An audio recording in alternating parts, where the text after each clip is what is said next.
Welcome to Elevating Consciousness, the podcast that brings you mind-expansive conversations into the heart of what matters most. I'm your host, Artem, and our guest today is Daljeet Peterson, an astrologer, human design analyst, and author exploring how ancient and modern systems of meaning can guide us through times of transformation. His work bridges astrology, human design, and the gene keys as complementary maps of consciousness, tools for aligning with one's deeper purpose and participating more consciously in the collective evolution of our species. A former television editor turned cosmic cartographer, Daljeet brings a storyteller sensibility to the study of archetypes, weaving together myth, history, and contemporary culture.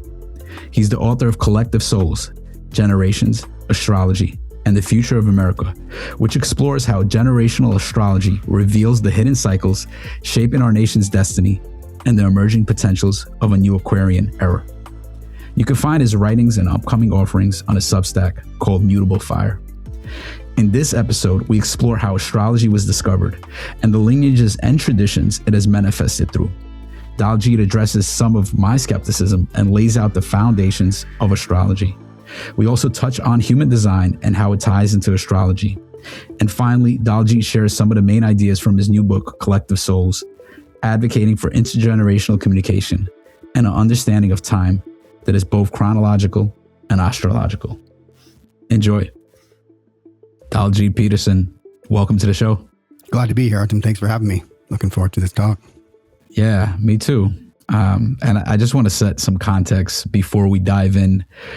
Personally, I've always been pretty skeptical of astrology, and I've shared this with you before.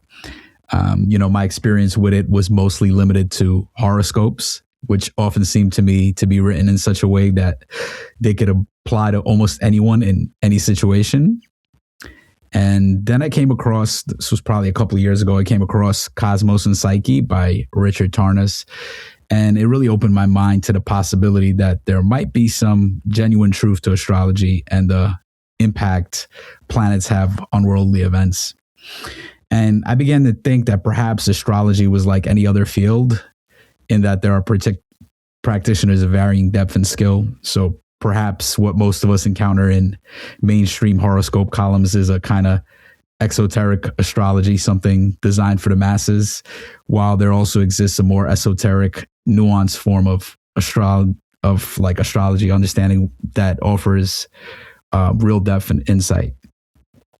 Of course, all this relates to you because one of the roles you play is that of an astrologer. And we first met last year through LimitCon conference. And since then, I've had a chance to explore your work. I really appreciated your Blueprint of the Soul video series because it clearly and eloquently lays out the foundational principles of astrology.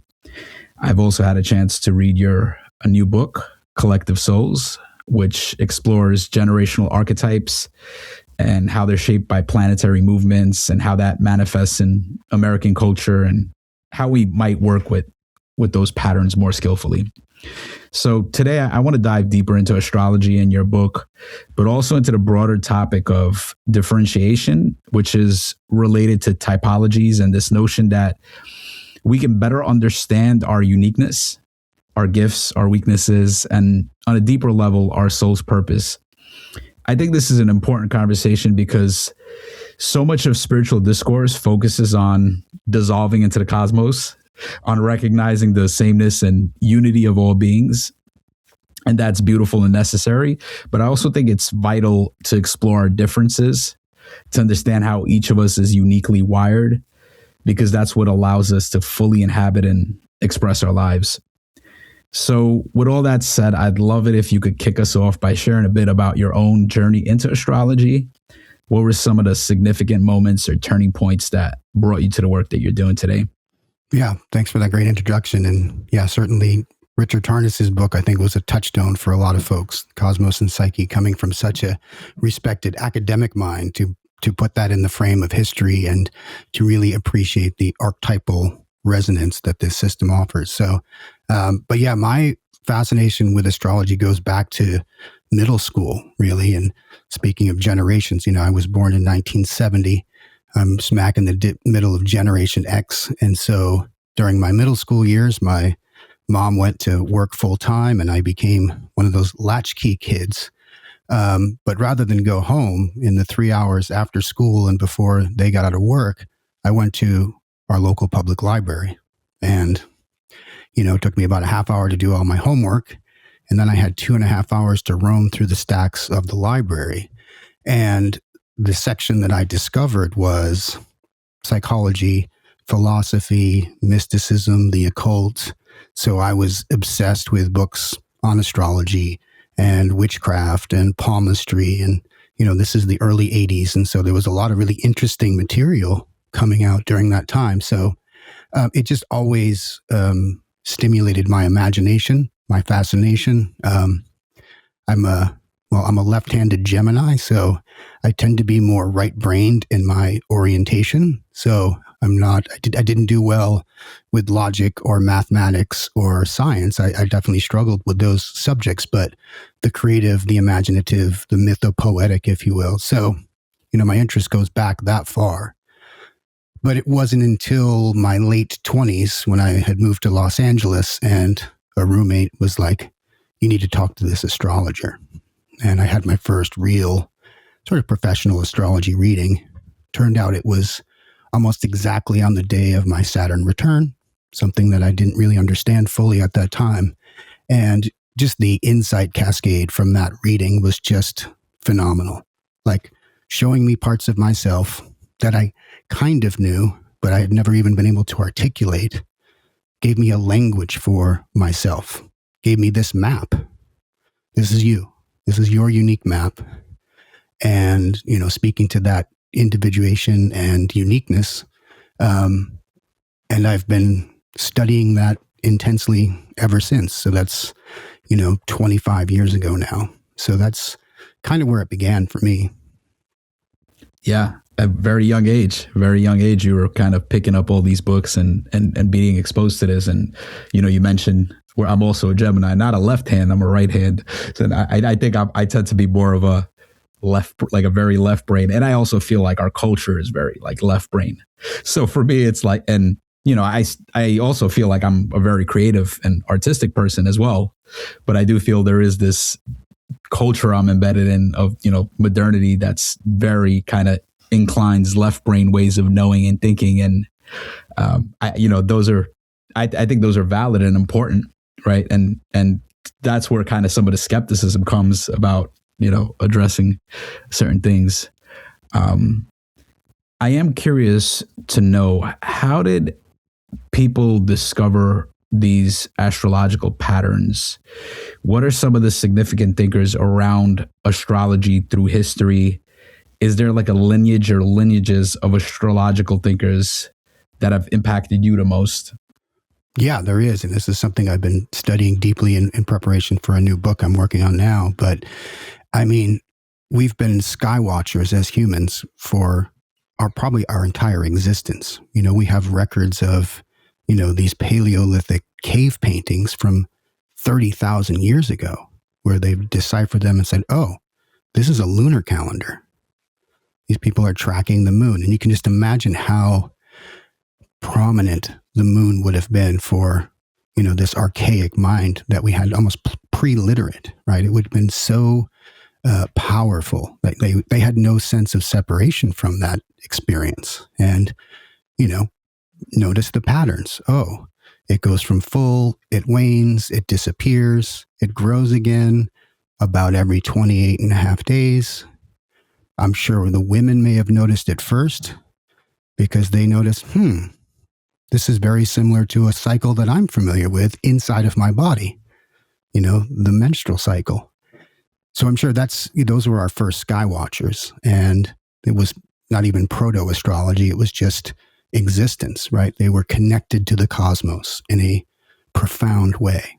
And then astrology as a sort of formal practice probably doesn't emerge until the Babylonian times, probably somewhere around, they speculate, somewhere from 700 to 1500 BC. It's clear that they were sort of formulating a relationship with the sky and identifying the planets as gods, as forces, but again, interacting with them. And, you've got the Mesopotamian priests who would look at, the omens in the sky. If Venus rose at a certain time and the moon was at this phase, it meant this. And they would advise the king to, we're going to go to battle, or this is going to affect the harvest, or it was, intimately woven into the life. And then that information, it goes through Egypt as well. There's an astrological tradition there, but really it's the Greeks for us in Western culture who sort of synthesize these Eastern influences. So the Babylonian tradition gave us the zodiac and the planetary alignments. Some of the Egyptian things come in with some other technical parts of what we practice now as astrology, but they were the real first to synthesize it and to systematize it. So much of what we get handed down today comes from that, what we call Hellenistic astrology, which has had a big revival of late. In the last 10 years, there's been a lot of scholars who have gone back and retranslated some of the original Greek texts, and we've gotten a lot more understanding of that history, which has been really a great gift for modern practitioners. But, that stays roughly the same throughout the Middle Ages. And we should point out that back then, pre-scientific, before Copernicus, there's no separation between an astrologer and an astronomer. There's no separation between an alchemist and a chemist, right? They didn't separate the spiritual dimension from what you might call the scientific approach, the phenomenological approach. But with the scientific method and the Age of Enlightenment, that begins a big schism. And astrology suffers during that period because it is associated with the church or with superstition. It is considered to be unscientific. And, we live in that shadow for a good couple hundred years. It's not until really the 20th century where it makes a revival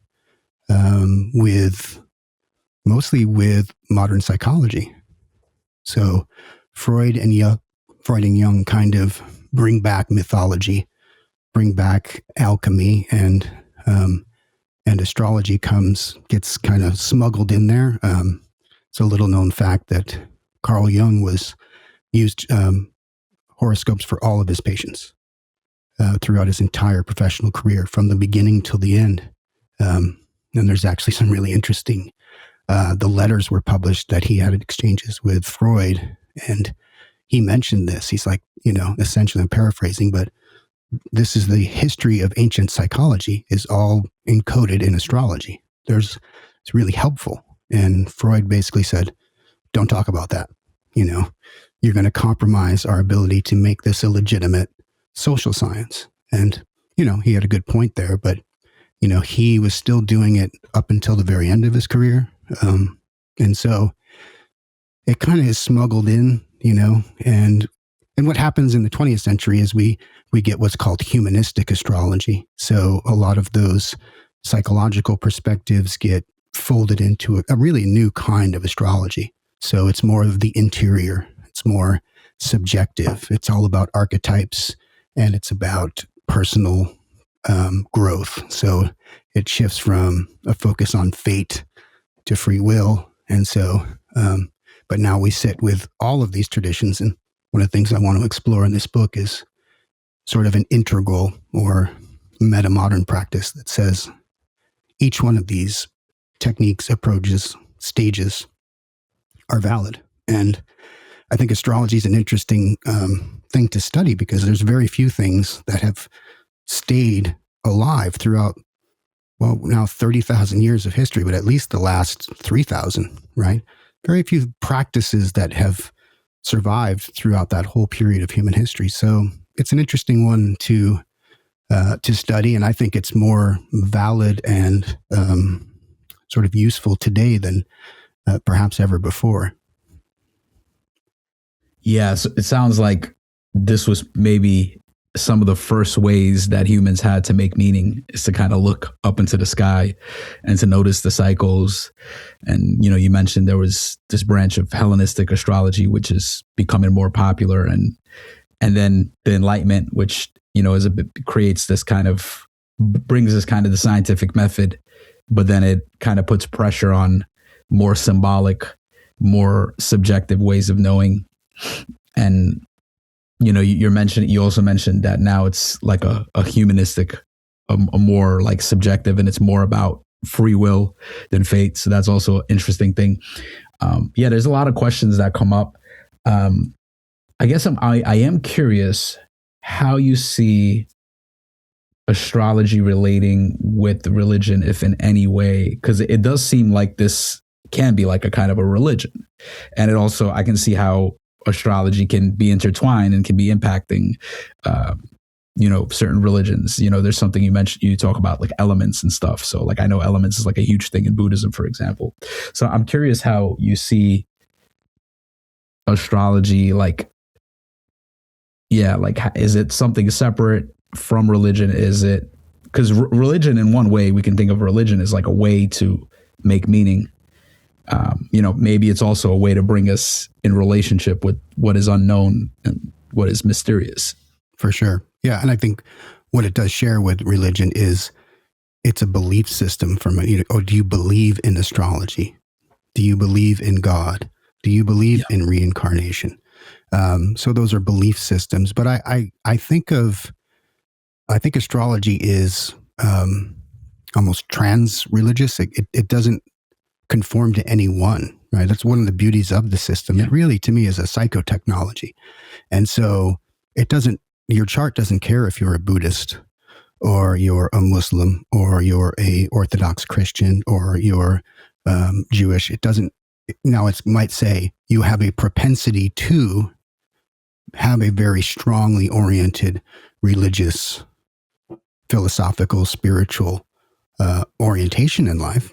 And your chart's one of those, right? We can look at, certain parts of the chart are symbolic of certain areas of life. So, for instance, in astrology, the 9th house is the house of philosophy, religion, spirituality, metaphysics, broad worldviews. So we tend to see this pattern with people who have a lot of planets placed in that part of their chart. That's going to be a very strong emphasis in the life, either for or against. They'll either be very spiritual or be, atheist, or right, which just means I believe there is no God. It's still a belief system. So, it's I get the confusion or confounding the two. It does feel like a religion or a belief system, but I don't think it technically is. I think it operates sort of above that domain. It includes all religious perspectives. Does that make sense? Yeah, I mean, one way I would think about it is like the planets are here regardless. Like the planets are here and they're moving around, and but then it's like the interpretation, that's the element, like the systems of interpretation, and probably, if we, like you mentioned Hellenistic astrology, there might be other branches or other ways or different lineages and different schools, and there's probably like disagreement between them. So I'd like to believe that Buddhism points to something that's beyond belief, but within Buddhism you have many different schools and you have a lot of disagreement about how that's expressed or how to point to that or what the Buddha actually was teaching. So there's this like inability to, it feels like it's really difficult to disentangle kind of human interpretation and fallibility and so and beliefs, right? It's like it's we all kind of have beliefs, and it's difficult to see through them and let go of them, particularly ones that we hold very dear. Yeah. It's dogma, right? The inspiration comes when the avatars show up, whether it's Jesus or the Buddha or Krishna, and then a religion forms around it and becomes an institution. It becomes dogmatic, and certainly that's true of astrology. There are a lot of factions within modern astrology now. There are a lot of people who very dogmatically cling to one, school of thought or the other. And it's a challenge to, I think, the institution of astrology right now. It's something that I try to be a integrator and a synthesizer and sort of acknowledge there's something each one of these schools or approaches has to be, I think that's more of the meta-modern mindset is, we're moving towards a one world religion, or, we talk about Christ consciousness now, right? That's not really Christianity per se. It really is. It is a more inclusive and umbrella approach to spirituality and consciousness. So I'm hoping that astrology can grow and accommodate all of those worldviews. And it has proven to be very adaptable, right? It's a system that it has survived because it has been able to evolve and adapt along with human consciousness. And, as above, so below. And, we seem to expand our understanding of it. And some of these, fundamental principles seem to keep resonating, even though they're at deeper or, more profound levels. Yeah, I want to talk about some of the fundamental principles, and you really lay those out beautifully in your Blueprint series. But I'm curious first, what are some like common misconceptions that people have, that when people are new to astrology, like they think like this is how it works or this is what it does? I kind of mentioned some of the horoscopes. I think that a lot of people get that kind of idea. It's just like this message that can apply to anybody, and it's kind of very vague, and it kind of tells you what you need to do. So I'm curious, what do you see as the common misconceptions or ways that people that are new to it get it wrong? Yeah, that's probably one of the big challenges. What you're identifying is what we call sun sign astrology, the weekly horoscope, right? And it tells you you're a Gemini and you're going to be like this and you're going to think like this. And it's valid, but it's only one piece, right? Our sun sign is quite important. It kind of is the identity gravity center of any chart. The sun has an incredible impact. If there's no sun, there is no life on Earth. It is primary to our vitality. And so, and this is all we're talking about here is pattern recognition. What we've observed as humans over many millennia is people who are born during this period of the solar year tend to have these similarities, these qualities. So you and I were born in late spring, Gemini season, and we observe patterns like these people tend to be really gifted communicators. They're very verbal. They're very mentally oriented. They have these qualities. And so what sun sign astrology is identifying is that slice. Now, this is only one small fraction of a complete horoscope, right? Maybe your sun isn't as prominent in your chart. Maybe the moon or Venus is really strong in your chart. And they may be in a different sign than your sun sign. So for some people who have a strong sun placement, that weekly column really speaks to them. And they go, wow, that is me. That really is me. And other people go, that's bullshit. That doesn't describe me at all. Or you could say that about anything. It's just the classic, skeptical approach is like, well, I could interpret that in many ways, and it's open to interpretation. And of course it is, because there are many, many examples of these are archetypal complexes, right? So, we say something like Gemini, that's 1/12 of the zodiac. It's a part of a bigger whole. And there are many ways of expressing that Gemini quality. And so there's no one kind of Gemini. There are many kinds of Geminis. There are many kinds of Leos. There are many kinds of Sagittarians. So I think that's the biggest disservice that pop culture or pop astrology has done to the actual tradition and the practice. It's much more robust than that.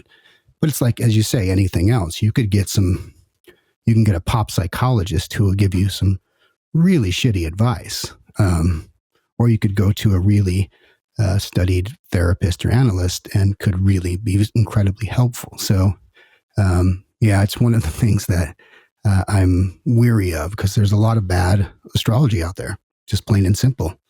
And it can be harmful, right? You can give people really bad life advice. And so I try to practice it in a different way. And I respect and admire others who have brought that sense of the craft and the sense of history, and a awareness and a sensitivity to the power of this psychotechnology and its utility for people. Yeah, you know what stands out was you were mentioning that the sun horoscopes, and like the sun is, my understanding, it's like connected to the ego. It's like who we think we are. So it's interesting how the stuff that's given to the masses is like kind of very egoic, and then you have all this kind of unconscious layers that could be filled out, but it's the easiest to kind of go straight to somebody's ego and be like, hey, this is who you are, or this is how this connects to you, this is how it relates to you. So that's just something I'm noticing. It's interesting you said like that there's bad astrologies, and I was thinking about that question. It's a little bit of a black or white question, but how does somebody distinguish what is bad astrology or good astrology? What's a way to think about that? How do you think about that? Yeah, that's a great question. Someone who's getting good referrals. This is a lot of times it comes from other people you know and trust. If someone says, hey, I've got this great therapist, is this a person you know and trust, and validate their opinion? You've seen them change. They went through a similar thing and you're like, wow, yeah, that person really helped you. I can trust that. That's validated. So that's the best way. But obviously we live in a very interesting time here where most of us are going to get influenced by someone we see on TikTok or YouTube or through any social media. So it's hard to have that personal validation. But yeah, usually they will have, do they have some sort of, have they written a book, or do they have a channel where they're explaining their approach? And so that you can, I resonate with them. It's kind of like you would validate just about any sort of service that you would try to, in any marketplace, really. So it's like, so that's what I do. I mean, what is their tradition? What is their, do they talk about, their approach, their practice? And like I said, there are many ways of practicing this science of differentiation, if you will. But, and some are just going to resonate with you. I've gotten, different readings from different people over the course of my life, and, traveled to India and got a reading with sought out this Vedic astrologer who had been referred to me. And I had a name written down on a piece of paper, and I had to find him through these small streets in this small town. And that was really valuable to me. I pursued that. I needed that. It was what I needed at the time. So trusting your own instinct and intuition is also important too. It's up to us to we're responsible for ourselves and for what we engage with. So yeah, there's no real hard and fast answer to that, but I think it's a combination of those approaches maybe. Yeah, no, that's a valid answer. I feel like, it's similar with spiritual teachers or shamans or, like you said, therapists. It is having these networks of trust and kind of meeting people. And it's cool to meet you through your name has come up so many times actually over the last couple of weeks, like just meeting with people, like several people brought your name up. So it's really cool to see how we're kind of intertwined in similar communities.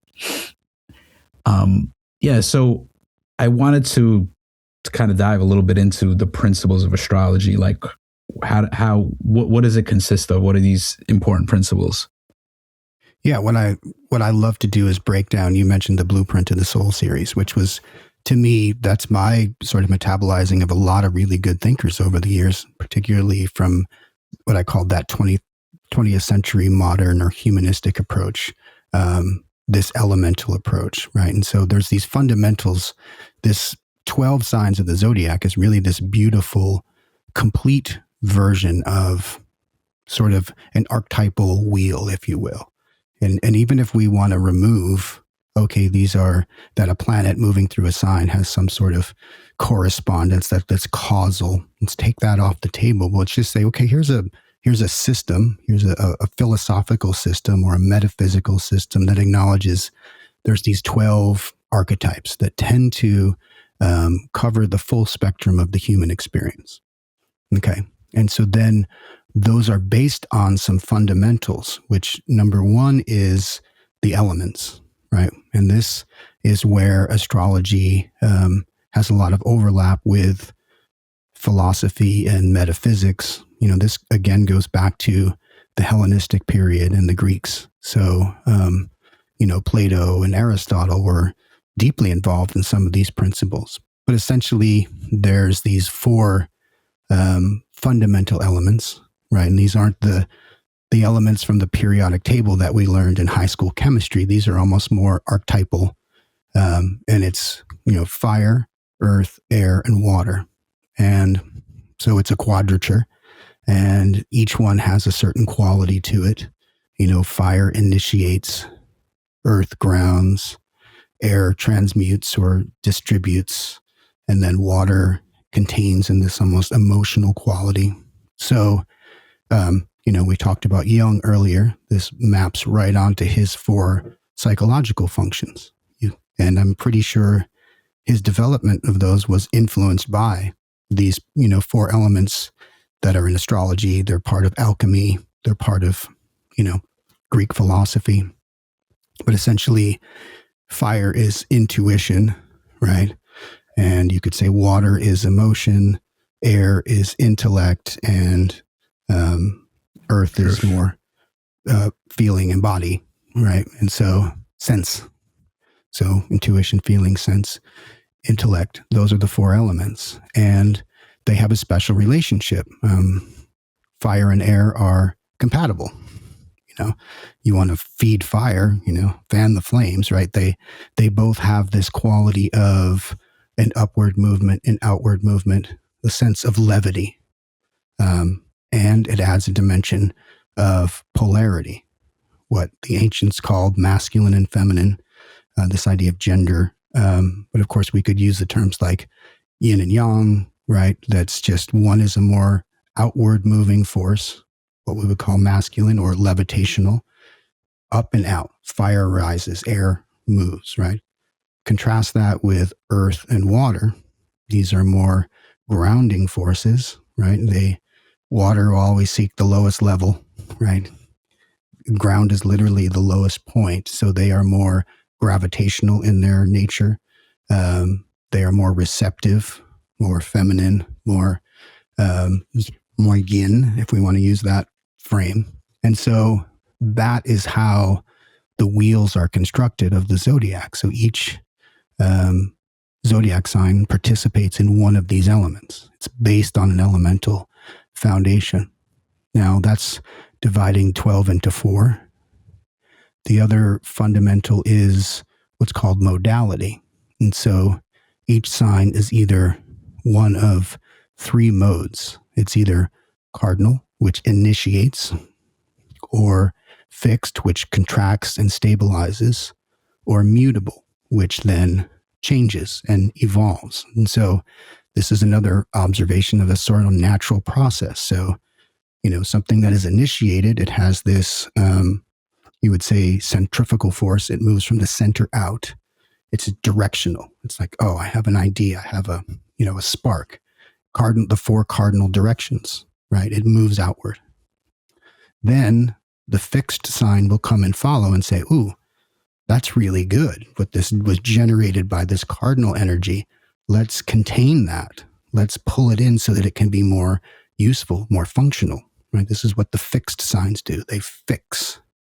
It's more centripetal, pulling from the periphery to the center, which is quite powerful. So what you'll find is all of the 4 zodiac signs that are fixed are the most powerful of their element because they're containing this force.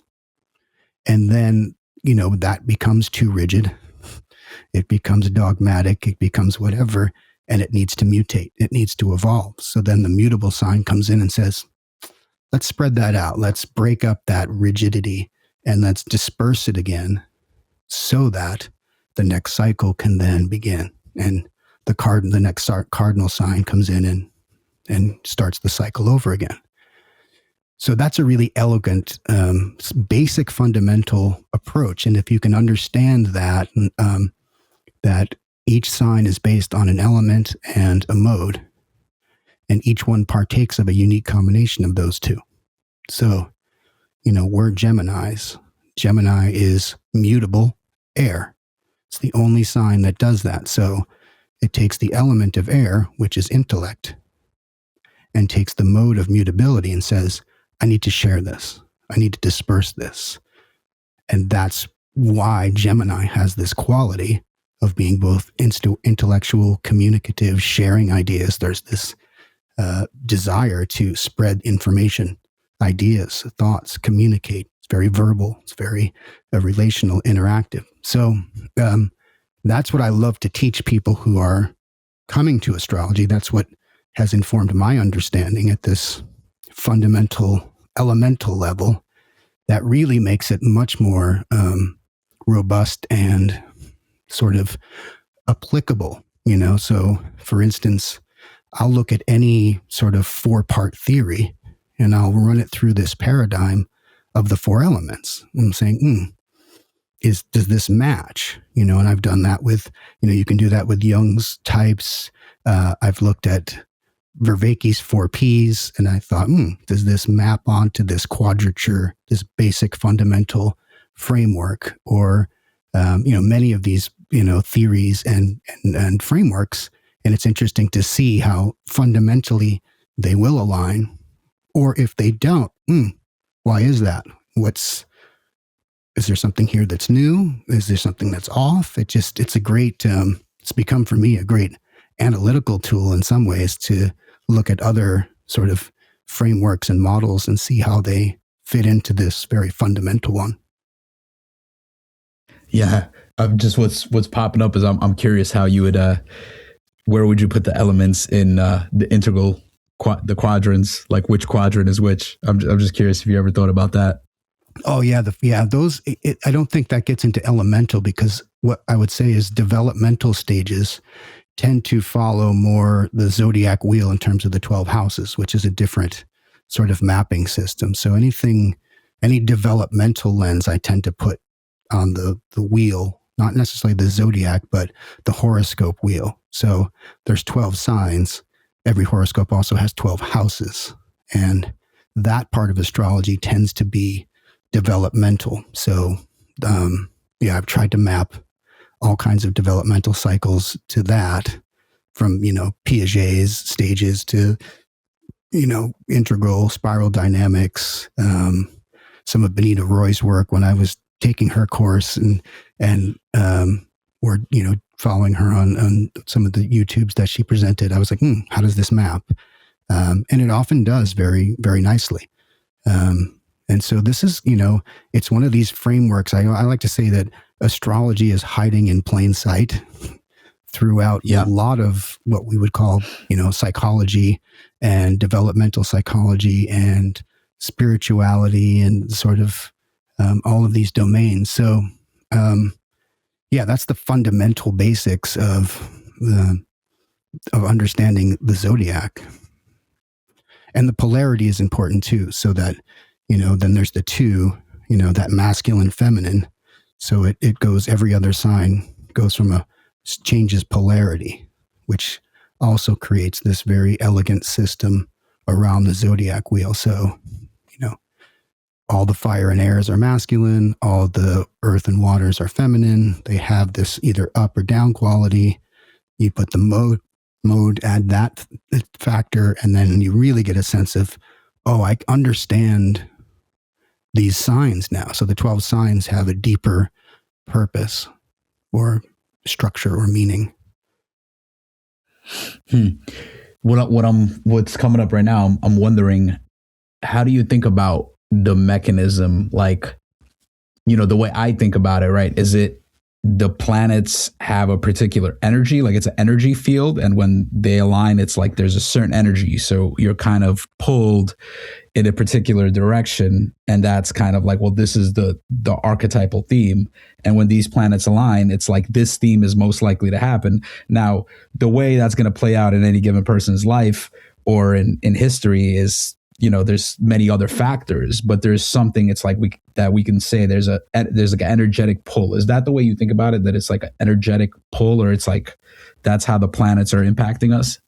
Yeah, I think there's just more than meets the eye or meets the, one of the things, you mentioned Richard Tarnas's work, and what he did, I think it was very smart, was, he said, listen, it's the issue of causality. Do these planets cause these archetypal things to happen? Is the moon in Gemini going to make us all more chatty for that day and a half or 2 days? What he pointed out was, well, these are not concretely causal, but archetypally causal, right? That there's some kind of resonance between, and again, it's the old Hermetic or Gnostic, theorem, as above, so below, that there is this resonance between the cycles of the planets and their energy and what happens here on Earth. And science is really skeptical. Anyone who's scientific is going to have a hard time holding that framework. It completely conflicts with the worldview. That, all there is really matter and, motion, and there's no cause, there's no meaning. Life is empty and meaningless. This is just a random walk through the universe. And so to add some sort of purpose to it is tricky for those who are deeply committed to a scientific worldview. But I think, my sense is that where we've gotten with the advances and the cutting edge of science, quantum physics, seems to, my personal sense is that we're coming to this reintegration where in some ways science will validate a lot of these more spiritual metaphysics that we've inherited from our ancestors. And we're living through a time when those two will reunite in some way. Like, for instance,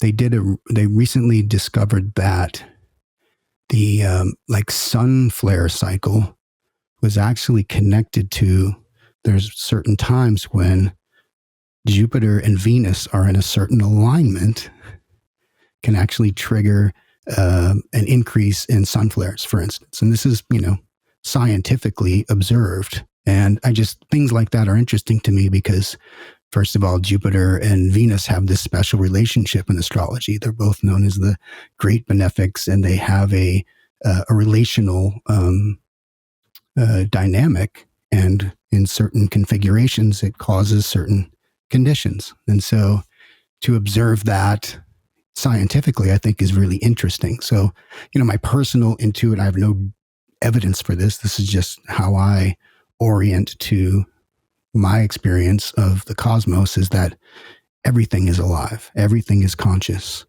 from a human being to a plant, to a planet, to a solar system, to a galaxy. And this is not a new way of thinking. This is, again, go back to the roots of philosophy and metaphysics in Western culture. That's kind of what, the Hellenists were saying, and the Neoplatonists and the Gnostics and the Hermeticists. So, my sense is that there is some energy that we just haven't quantified, but we have to just qualify. You can kind of qualify it by the experience. You sort of observe these patterns and go, this seems valid, or it doesn't. I'm constantly encouraging people, just observe and correlate. I'm not asking you to believe in astrology, but as I say to some friends, believe in the utility of that. This may be something useful. This may be a framework that helps me orient, that helps me understand the cycles of my life, that these patterns that repeat, there's something deeper here. There's a meaning for that. And so the question of meaning and purpose, it seems to be correlated. And I don't know, I'm always just overwhelmed with a sense of humility. Like, the last time you went out in a clear night that wasn't polluted by city lights and got a look at the stars and the Milky Way, and it's so profound. I don't know, I look at that and I see meaning, I see purpose, I see creativity, I don't see just random, rocks hurling around the sun. Yeah, I resonate with that. I don't see things as random in that way.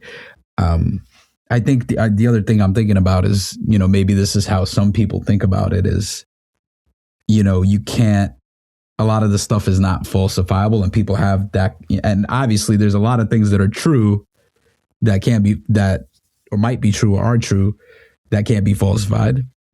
And there is like this, I think it's like a Karl Popper kind of thing. Like, that's a particular way of, like, if it's not falsifiable, and certain people won't, they're just not gonna play in that domain that goes outside of being able to, for something to be falsified. I think of like some of the great investors like Warren Buffett and Charlie Munger, and like that, like, I feel like how they made all their money was like, they were just like, we're gonna stay in our little circle here because this is what we know, and anything outside of it, we're not gonna go.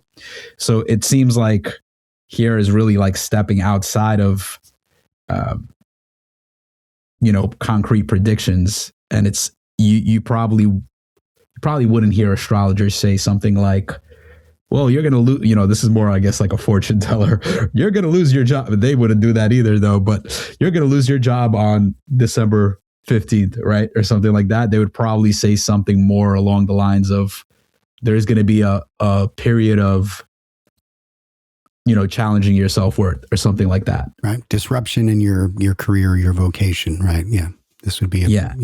And, some branches of astrology would do that. The Vedic tradition that's still practiced in India is still very much that predictive, you will lose your job on December 15th. And versus, well, you're going to have challenges in that area of your life. There's something disrupting.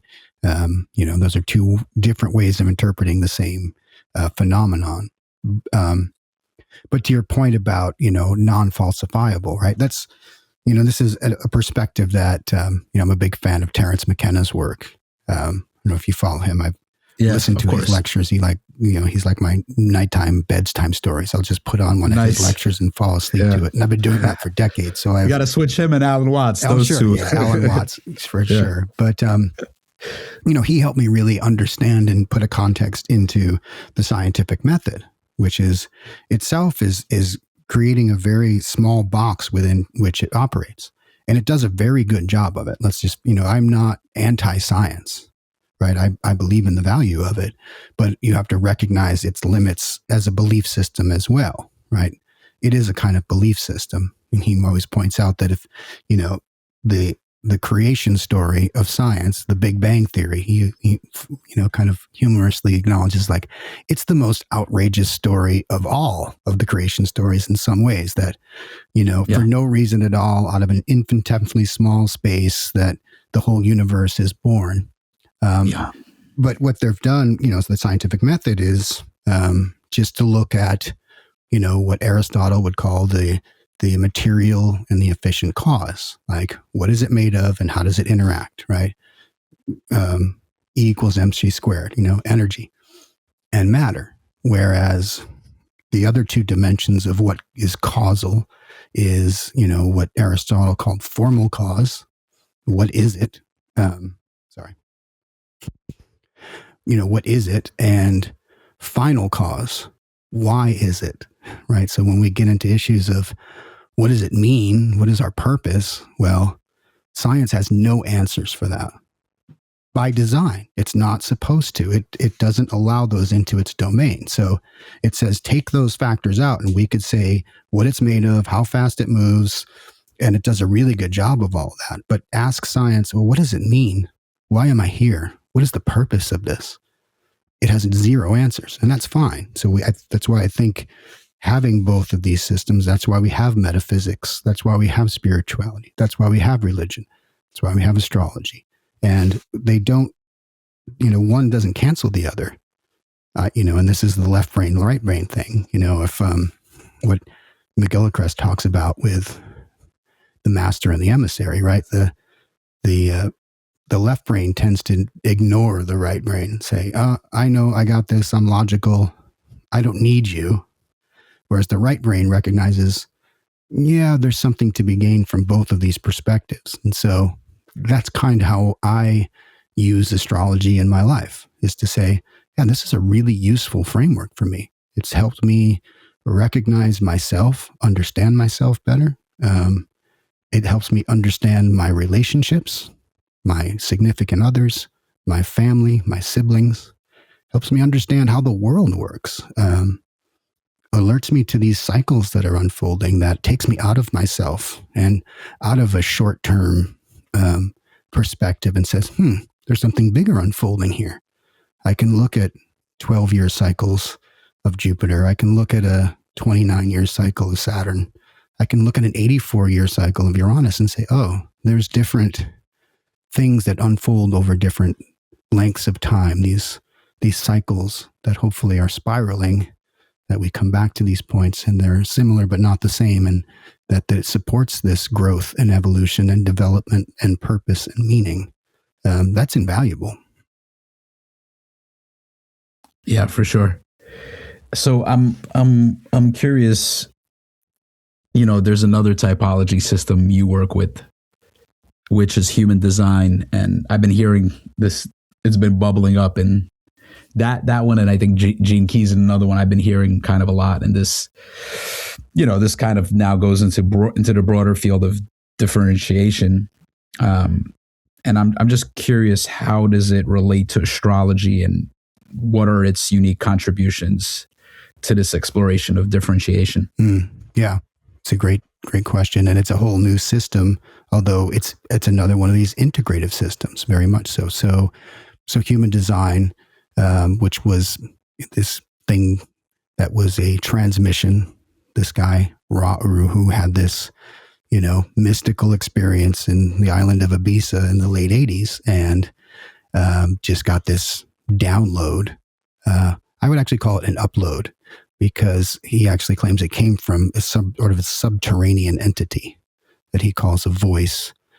He initially identified as being female, or earth, or yin. But anyway, he just, over a 7-day period, just was given this system in its entirety. So that's the source of it. I always like to make sure people understand where it comes from. But essentially what it is an integration of astrology and the I Ching from the Taoist tradition. It integrates the chakra system of the Hindu Brahmin tradition, and the Sephiroth from the Jewish Kabbalah system, Kabbalah, right? And so it creates this thing called the body graph, which is, every part of the zodiac is aligned with the 64 gates of the I Ching. So they're activating through gates. So rather than a planet being in Gemini, your sun might be in hexagram 16. So it breaks it up into a different paradigm. And then that gets interpreted into this thing called the body graph, which looks very much like a flow chart of the human body. So there's these 9 centers, and each one has certain gates. And so if you have activation along channels between centers, that creates this energy pattern. So the theory is that it gives you just a different access point to what an astrology chart would do. So I think of astrology as a blueprint. It's like a map. If I were to show you a human design chart, I compare it to a GPS, right? It's much more like it's giving you on the ground, turn-by-turn directions about how to navigate through life, make decisions, navigate. But it's very similar. It's based on the same thing. It's based on your time and place of birth. So every chart is unique for each person. You can make the case of all twins born at the same time are going to have roughly the same chart. And of course they will. They will probably develop patterns that are similar. Doesn't mean they're going to have the exact same life. We also have their souls incarnating over, we bring that into it. And that's a unique part of human design as well. It actually is a integration of 2 separate charts. So on the one is what our astrology would give us. Here's where the planets were at the moment you were born. But then it gives a second set, and it says, go back 88 degrees of the sun, roughly the end of the second trimester, and calculate the positions of the planets at that moment, because what the information was this was when the soul enters the body. And essentially what this system is saying is that we are living in the illusion of separateness. And it's only when we bring these two things together, this one energy that comes from the earth, which is our body, and this other energy that comes from the sky, which is our soul, which is our personality, and that it's recognizing it's the fusion of those two. And that is our human experience. He calls it the mechanics of the Maya. So what he says is, yes, this is all an illusion. None of this is real, but there actually is a mechanic to it, and there is a way to navigate it if you understand your personal blueprint or your personal body graph. And yeah, it's a system that completely aligns with astrology. And so when I discovered it, it completely captured my imagination and my curiosity. And so I've been exploring and experimenting with that in conjunction to my astrology practice now for, in seriousness, the last 5 years. And then the gene keys is another sort of deeper, sort of contemplative approach to human design, which was an evolution of that system that one of its early practitioners developed over the last 10 or 15 years. Yeah. Very interesting. Very interesting how the guy Ra came. I've heard that story before, but it's interesting. And that was a while ago, right? And it's like, clearly there's like a community of practice. And this is like, it seems to be a pretty popular kind of modality or way of working in today's landscape. Yeah, I often refer to it as the astrology of the 21st century. It feels like a system for now, for this time. And because it does integrate these other systems, because it does take, he called it the science of differentiation, but any scientist would say, well, it's not falsifiable. So of course it's the pseudoscience of differentiation. Fair enough. But it really does speak to this, I think, time we're in where, and according to this system, we're moving into a time of great, great individuation.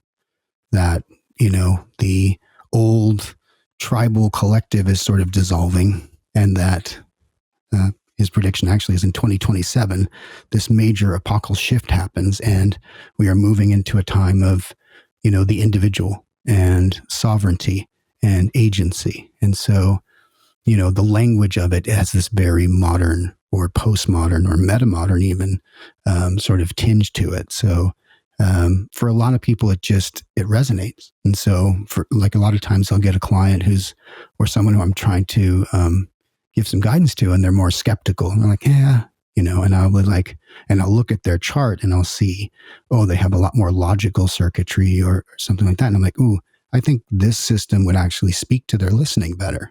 It has something different, a different way in. It's all giving us the same information. It's just in a different modality, everyone hears it differently. For some, the mythopoetic and the archetypal dimension is appealing, and astrology really resonates. For others, they like that much more mechanical, logic, looking at their body like a circuit board. For someone who has more, logical or rational orientation, that might be more appealing. For others, they like the contemplative, if Buddhism or, is your thing, the gene keys would probably be way more appealing because it's this invitation into more of a contemplation of these things versus anything that's prescriptive or, psychological. Yeah, that's interesting. I mean, the other thing about how he said everything is Maya, it's like, everything's illusory. And that's kind of what Buddhism is pointing to. And at the same time, it's like all of this is still happening. These forms are arising, these experiences are happening. And it's like, how do you skillfully play with them? And it's there. And I think that is the domain of differentiation. And I know there's a lot of people that are very into meditation, very into Buddhism, but there's more people like now opening up to like, okay, like, this is great. Like, it's great for me to find equanimity and non-attachment, but it's also like, how do I play with my unique sensibilities and my proclivities? Because those are there, like my preferences are there. And it's like, I guess you can't have a very kind of like renunciate spirituality where you kind of don't allow your desires to percolate and act on them in any way. That's not a spirituality that appeals to me, and probably not to many listeners of this podcast. So the fact that we do have desires, and in a way you can't like choose what you desire. You kind of, you desire what you desire, and you're interested in what you're interested in. And it's like, in a way, it seems like these systems are, because a lot of times people don't even know what they want exactly. Like, they're kind of confused about it, or they kind of sense like, I want this and I want that. So in a way, it's kind of like clarifying that. And you can still have the non-attachment, which I think is amazing, and still have the ability to enjoy things and follow follow the pathways that you feel called to follow. Yeah. That's what I love about that system in particular, is this unification of body and spirit. Like, a lot of the more traditional approaches were a renunciation of body, that the flesh was evil or was corrupted, and it was more moving to these higher spiritual dimensions and go, live in a cave in the Himalayas. And sure, it's a lot easier. You don't deal with relationships or your boss or, your neighborhood. So we live, what we call the householder approach, right? It's like we live in the world, and these tools that help us navigate where we are, I think, are more applicable and helpful than some of the, the more abstracted spiritual modal. Not to say that everything does have its place, but I'm always looking for integration and synthesis. What's going to help me just be a better human being? Just understand myself better, understand my desires, my drives, my needs, but also my aspirations and my sense of a higher purpose. And I found these tools to be really helpful for that. And so for that reason, I have explored them for myself. And, mostly all I'm doing is sharing my own experiences. Like, I've tried this and here's what I've gotten out of it. You might want to try this too. See if it works. If it helps, great. If it doesn't, find something else. It's not like this is the be all and end all. Ra calls it the experiment. Try it. Don't believe me. Check it out, experiment, see if it doesn't enhance your life in any way. Doesn't give you a better sense of yourself. Doesn't give you a better sense of how to show up in your relationships. How to be a better parent, how to be a better child, how to be a better coworker. I think I've found great value in it. And so for me, I'm willing to, I don't want to say risk my reputation, but if a lot of people are like, I've had this where people are like, wow, how can you believe in that? Like, you seem like a fairly intelligent person. How can you believe in astrology? And they just don't understand, the application of it and its utility. And so I try to, I've made it somewhat of my mission, that we bump into each other in these circles. And I'm not, I love, philosophy. I love listening to, really smart people try to help me make sense of the world. I find great value in that. And so for me, it's not either or. To me, they all have utility in some sort of integrated approach. And I think that's where we are in the world. This idea of integral theory and metamodernism, it's having its moment. And we're all looking around trying, we've lost meaning. We've lost purpose, right? For whatever reason, say what you will about the last 300 years of scientific progress, it's done a lot, no doubt, but it has separated us from the animated cosmos. It's separated us from purpose. And so everyone is looking around going, and for some it's going back to Christianity, and some it's Buddhism, and some it might be human design or the gene keys, but we all need to integrate this. We need to reclaim something that's been lost, which is why all of these things are becoming quite popular right now. Yeah, you mentioned risking your reputation. Like there was like a part of me where this podcast and this topic is kind of like a stretch. I'm like, well, like I think some of the stuff I talk about is kind of out there. I mean, I think to if you really take it to heart that all of this is a projection or all of this is illusory, kind of like the Buddhist view, that is pretty out there. Like that in itself is like, I've had those experiences, particularly with like 5-MeO, DMT. And I remember saying that to a friend, like, oh, this is it. All of this is an illusion. And just kind of looking at me like I'm crazy. And it's like, nah, it really is. And it's like, yeah, it's all like, yeah, you're crazy. You're tripping on your psychedelics, But,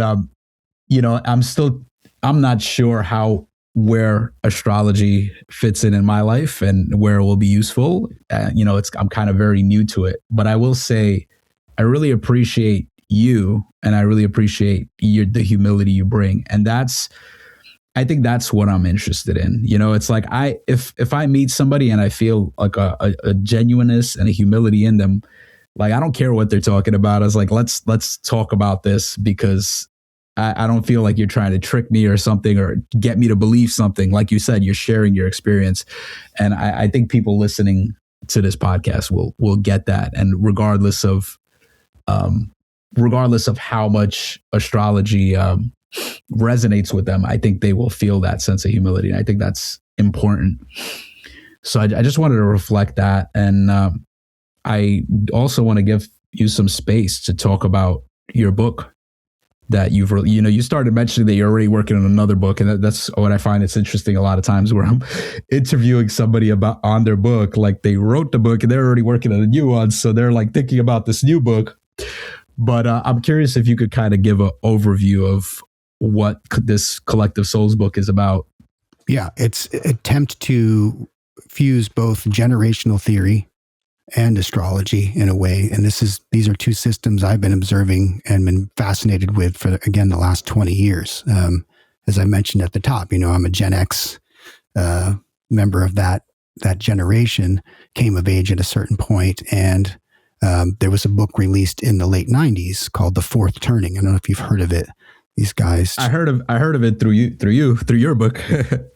Yeah. They proposed it was very well researched. They looked back and, into American history, European history, and they found this sort of cycle that seemed to repeat every 80 or 100 years.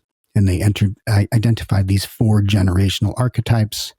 So roughly right now they call them prophets, nomads, heroes, and artists. Roughly in this current cycle we're in, that would equate to boomers as prophets, Gen X as nomads, millennials as heroes, and Gen Z as the artists. And I'd been fascinated with this theory for years. Then I started studying astrology, and it has its own sort of generational marker, which is the transit of Pluto, which takes roughly a long generation. So not only could you say, oh, I'm a Gen Xer, I could say, oh, I'm a Pluto in Virgo. And it's amazing how they align. Some of the archetypal characteristics are similar to what they've observed in these patterns. But astrology gives us an entirely different lens. So essentially, that's what I'm writing out in the book. I was observing this started in 2008. So I was the first time in my life that Pluto was changing signs. It had been in Sagittarius since the mid-90s. It was moving into Capricorn. And I was like, I'm going to observe and correlate. What might that mean? What Capricorn represents is structure and society and institutions, right? And right on cue, we have this financial crisis. And I'm like, oh, this is interesting. So I started just to observe what was happening.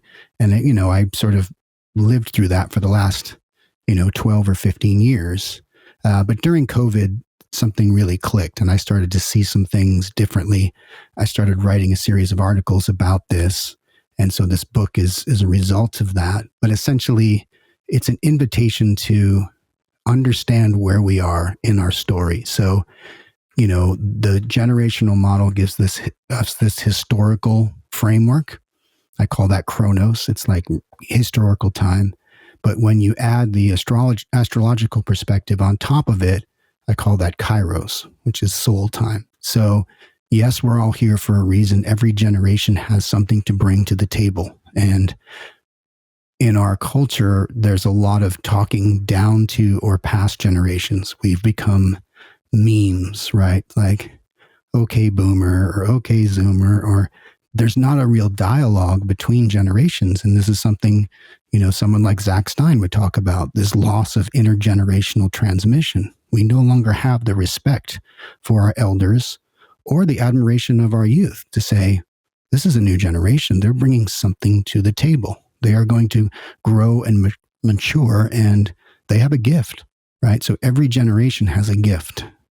Every generation has a shadow. And what astrology gives us is an awareness of those gifts and those shadows so that we can understand this collective identity that we have. And, what we had over the last 5 years was America's Pluto return. So Pluto takes 248 years to go around the sun in one orbit. So in 2022, Pluto was back exactly where it was during the signing of the Declaration of Independence. So this is a crisis. I call it the dark night of the soul of a nation. So it's kind of this crucible moment for America as a identity, as an entity. So we were being challenged about what are our founding principles? Who are we as Americans? What does it mean to be a republic? What does it mean to be a United States of America? And so with that framing, you start to look around at what's going on. You go, I can see this now for something deeper. There's a deeper cycle coming. And so just that, for me, just having that lens on our history to say, okay, this is a gut check for America. And we're coming through this cycle. Now we have to decide, who are we going forward? And so it invites these intergenerational conversations. It invites us to recognize, our parents, our children, other generations, not as memes, not as pejorative categories, but as, living generations with a soul purpose, with a gift. And if we can integrate them all, that's the beauty and the gift.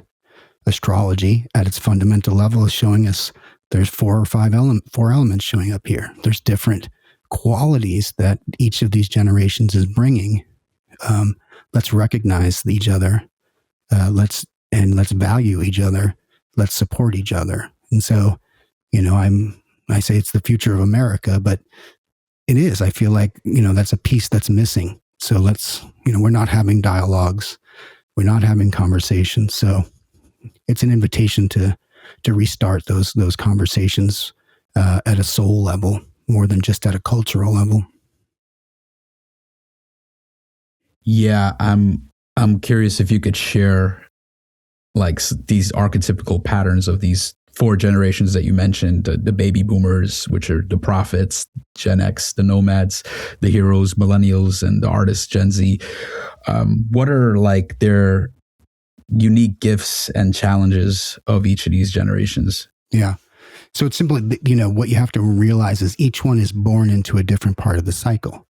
So what makes the prophets interesting, or current prophets are the baby boomers, they're always born after the last crisis, right? So they are the post-war babies. They were born after World War II.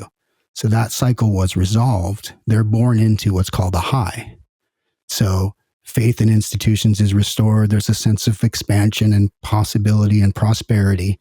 So they enter childhood into that phase, but then they come of age in what's the second turning, which is an awakening. And they say, yeah, that's great, but God, we think it could be better. And it often is associated with these consciousness revolutions or spiritual revolutions. And they come in and they say, we're going to change the world, right? The 60s, the counterculture, the revolution, that was the prophet boomers having their awakening as they entered adulthood, right? Then they become middle-aged during an unraveling. So they start to show the cracks in the system and society starts to unravel. This would have been the 80s through the 2000s, like the culture wars, and, things sort of start to fall apart. And then those prophet boomers go into their elderhood during the crisis. So they become, the elders during a war or a crisis. So they are born into the cycle and they have a certain understanding of history, right?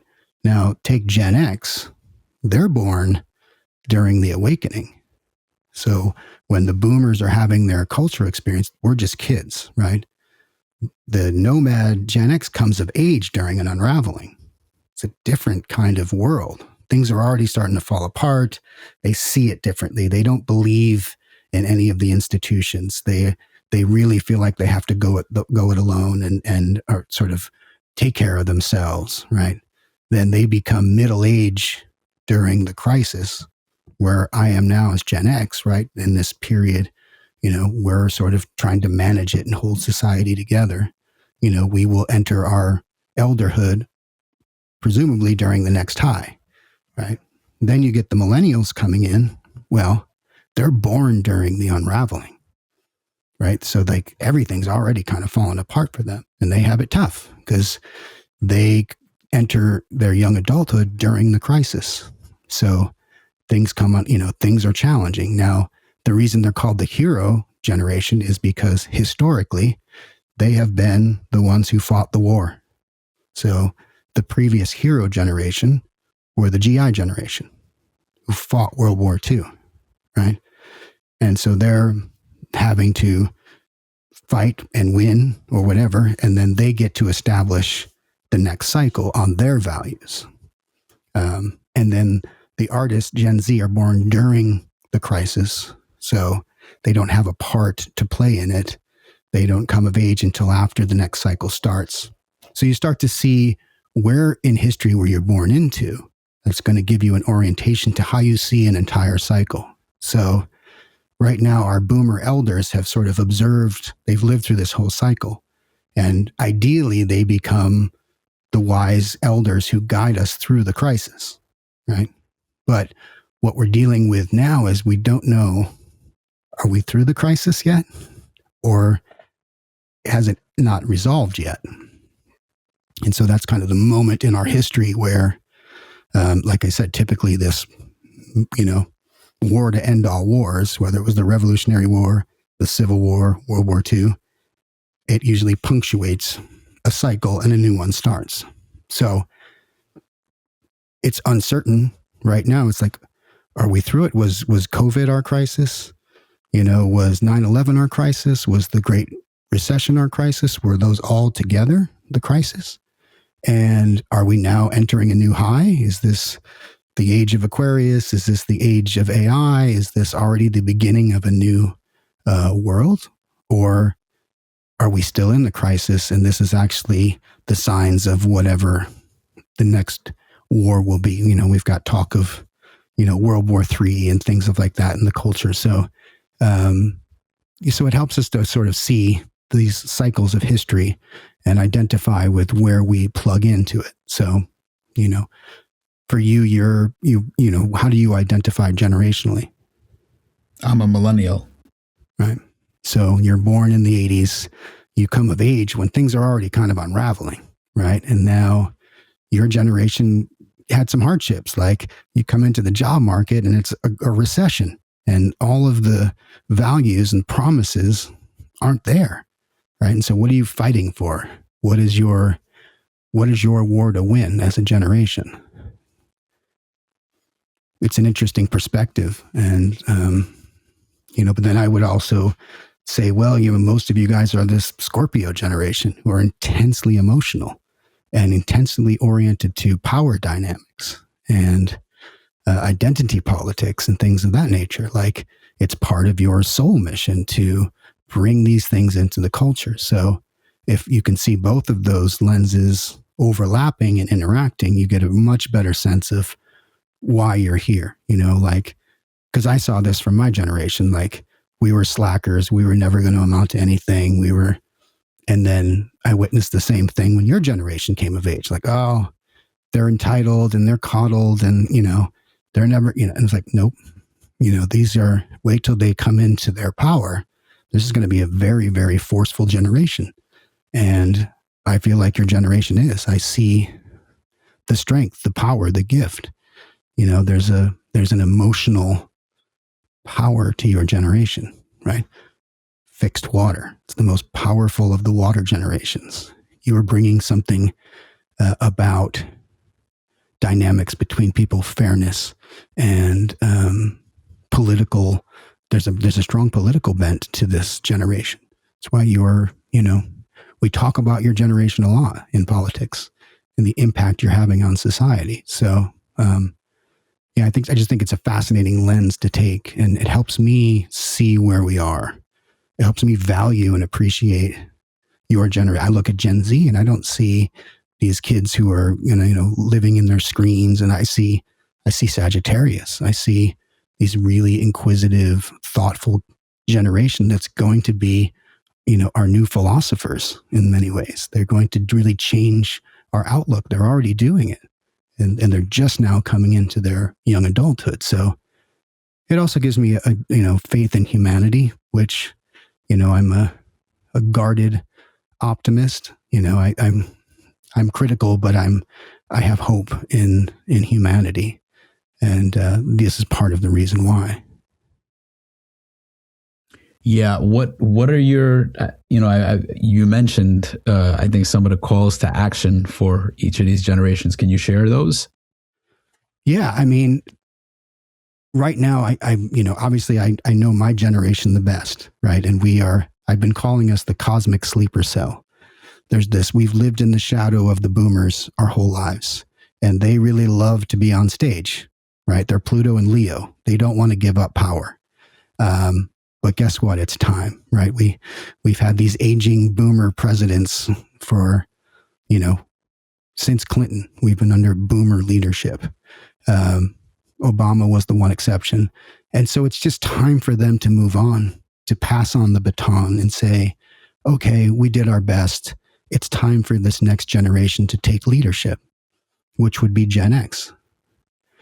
And to really step into our role, which I think as a generation, we've been a little reluctant to do. It's this really like keeping our head down and, don't bother us. We'll just do our thing. Thank you very much. And so there's a real call to action for Gen X to really bring their skill. We built this world, right? In many ways, we built the internet. We were the engineers of this society. And so I think our leadership is important to navigate through this really narrow path we're moving through, technologically or otherwise. And so there's also this generation that sits between Gen X and millennials, right? And this is something that has only come out recently where demographers have said, well, there's this micro generation called the Zennials. I don't know if you've heard that term. I've not heard that. What's the age? What's the I would put it like 72 to 84. So they're not, they were a little too young to be Gen X, but almost too old to be millennial.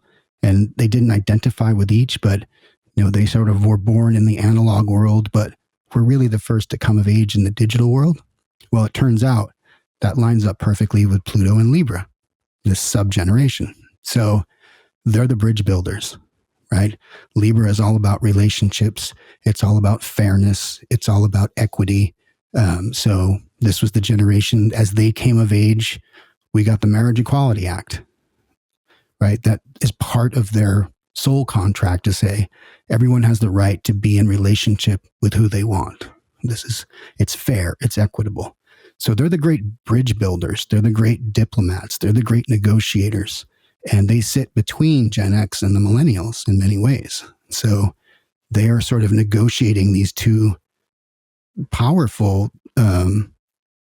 generations and trying to negotiate and get the best of all of it, right? Because in many ways, the millennials are poised to just sort of leapfrog and take over, because your generation is you're supposed to be the heroes for one, and you're Scorpio for another. So you have this sense of what's right and what's power and fairness and equality, but equity and power dynamics. And so you're ready to step on the stage, but you don't have the life experience that, say, Gen X has. And so there's a need for us to get along, right? And to recognize each other's strengths and power.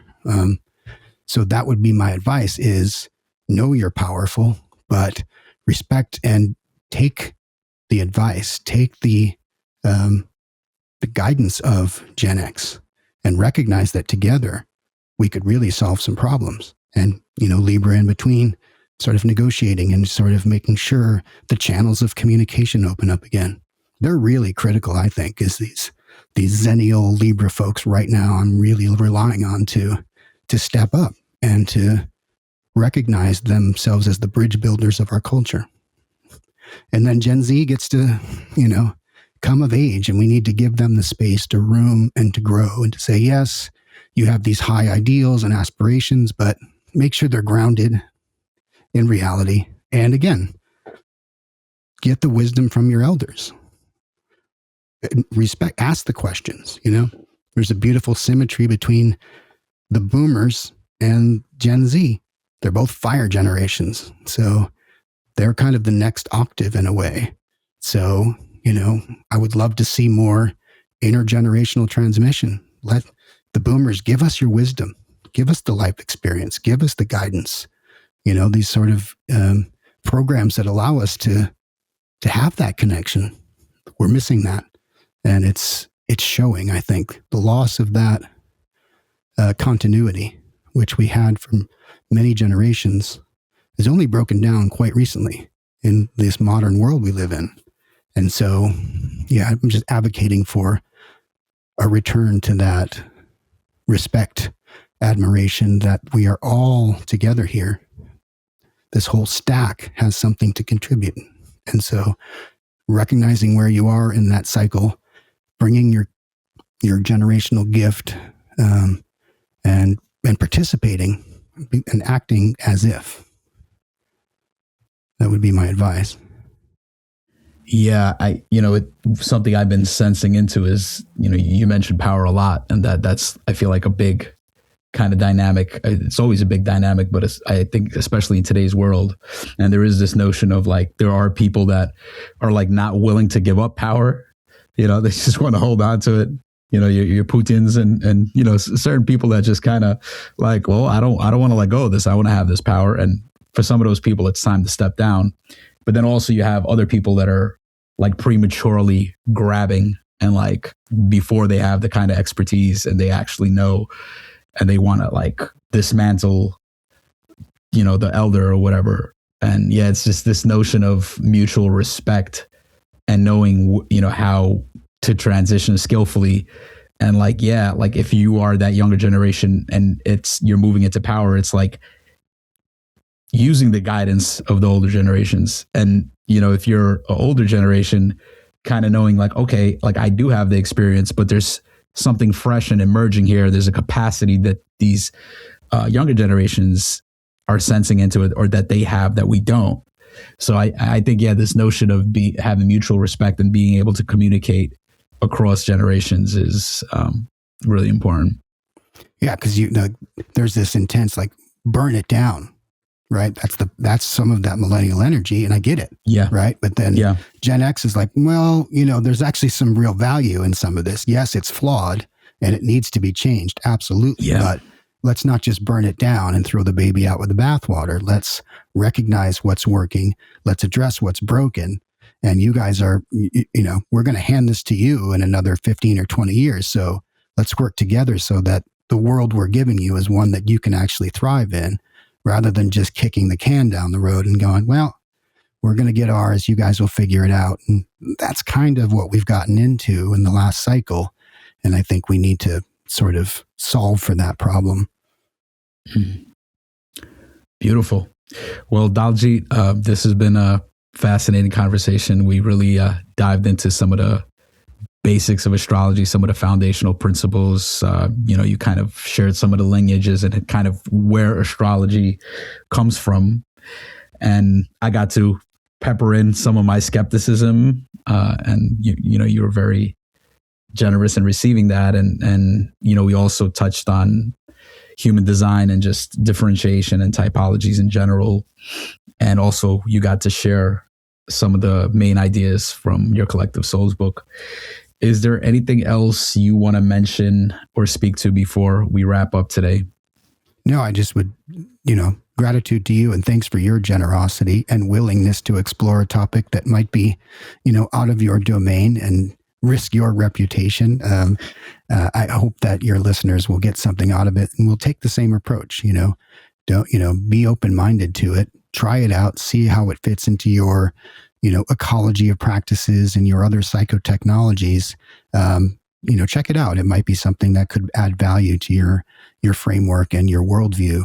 It's been invaluable to me. And I really appreciate all the work you're doing with this podcast. When I look at your roster of guests and the topics that you have and the willingness to have these longer, deeper conversations, like in a world where of the doom scroll feed and of this short format stuff, I think this is a real good, I don't want to say an antidote, but I think it's necessary to have these conversations. So just to appreciate and value the work you're doing. Keep up the good work. Thank you, brother. Appreciate you. All right, my man.